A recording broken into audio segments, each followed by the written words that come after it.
कि मध्य प्रदेश में पंचायत चुनाव टलने के पूरे आसार हैं। शिवराज कैबिनेट में पंचायत राज का संशोधित अध्यादेश वापस लेने का प्रस्ताव पारित हो गया है। इसे सरकार ने राजभवन भी भेज दिया है। अध्यादेश वापस लेने की अधिसूचना आज शाम तक जारी भी हो सकती है। इससे साफ है कि मध्य प्रदेश में चल रहे पंचायत चुनाव को रोकने का फैसला राज्य निर्वाचन आयोग देर शाम या फिर कल ले लेगा। लेकिन इन सब के बीच अब सियासत का पारा काफी हाई हो गया है। ये रिपोर्ट देखिए। पंचायत चुनाव टलने की संभावनाओं के बीच मुख्यमंत्री शिवराज सिंह चौहान ने दोपहर राजभवन में राज्यपाल से मुलाकात की। इस दौरान उन्होंने पंचायत राज का संशोधित अध्यादेश वापस लेने संबंधी चर्चा की, लेकिन इससे पहले मध्य प्रदेश कैबिनेट में चुनाव रोके जाने पर सहमति बन गई है। कैबिनेट बैठक में पंचायत मंत्री महेश सिंह सिसोदिया ने पंचायत चुनाव कराए जाने का अध्यादेश वापस लेने का प्रस्ताव पेश किया। कैबिनेट की मंजूरी के बाद अब राज्यपाल को भेजे गए अध्यादेश को सरकार वापस लेगी। इस अध्यादेश के आधार पर ही पंचायत चुनाव कराए जा रहे थे। इसके वापस हो जाने पर पंचायत चुनाव पर रोक लग जाएगी। हालांकि सरकार के फैसले के बाद चुनाव पर अंतिम फैसला चुनाव आयोग को ही करना है। आज मध्य प्रदेश की कैबिनेट ने उस अध्यादेश को वापस लेने के लिए महामहिम राज्यपाल को कैबिनेट द्वारा प्रस्ताव पारित करके भेजने का निर्णय लिया है। और माननीय सर्वोच्च न्यायालय का भी जो आदेश था उसको सरकार ने मान्य करते हुए इस अध्यादेश को महामहिम राज्यपाल को वापस करने का अनुरोध किया है।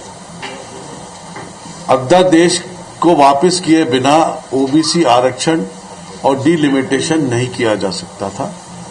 अब आगे की प्रक्रिया निर्वाचन को सुनिश्चित करनी है।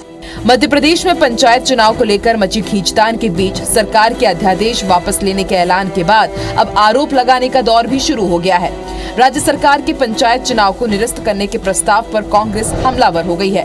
पूर्व मंत्री सज्जन सिंह वर्मा और पीसी शर्मा ने भाजपा सरकार पर पलटवार करते हुए कहा कि भाजपा अपनी विफलताओं को छुपाने के लिए ओमिक्रॉन वेरिएंट का सहारा ले रही है और ओमिक्रॉन का सहारा लेकर चुनाव को निरस्त कराना चाहती है।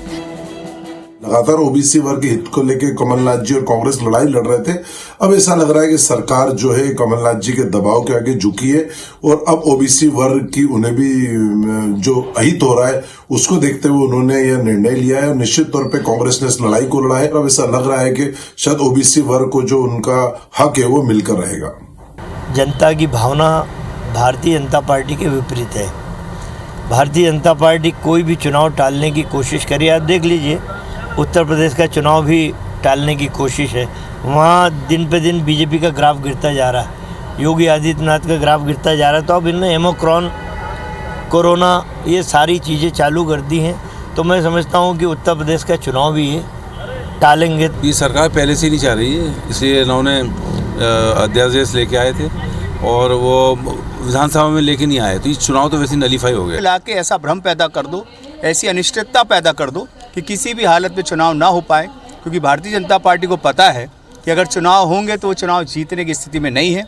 चाहे वो सामान्य वर्ग हो, चाहे वो पिछड़ा वर्ग हो, चाहे वो गरीब वर्ग हो, चाहे वो कोई भी वर्ग हो, इस समय सब प्रताड़ित हैं। उधर बीजेपी की ओर से ये दावा किया जा रहा है कि बीजेपी हर वर्ग के हितों की रक्षा के लिए संकल्पित है। इसलिए आज बीजेपी की सरकार ने अध्यादेश वापस ले लिया है। वीडी शर्मा ने कांग्रेस पर तंज कसते हुए कहा कि कांग्रेस ओबीसी आरक्षण रुकवाना चाहती थी, इसलिए हाईकोर्ट और सुप्रीम कोर्ट तक गई। शिवराज सरकार के कृषि मंत्री कमल पटेल ने कांग्रेस को आड़े हाथों लेते हुए कहा कि कांग्रेस हमेशा पिछड़े वर्ग की विरोधी रही है। तो वहीं राकेश सिंह का कहना है कि कांग्रेस पंचायत चुनाव को लेकर साजिश कर रही थी। रोटेशन पर और ये सारी जो बातें हैं, इन मुद्दों पर माननीय उच्च न्यायालय ने भी कुछ कहा था, माननीय सर्वोच्च न्यायालय ने भी कुछ कहा था।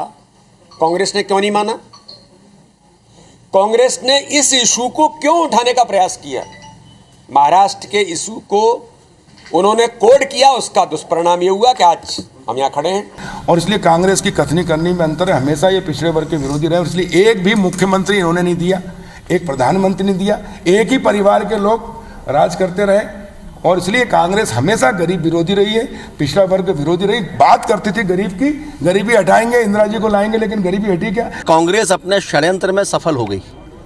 कांग्रेस नहीं चाहती थी कि ये चुनाव हो, लगातार कोई ना कोई प्रयास वो कर रहे थे।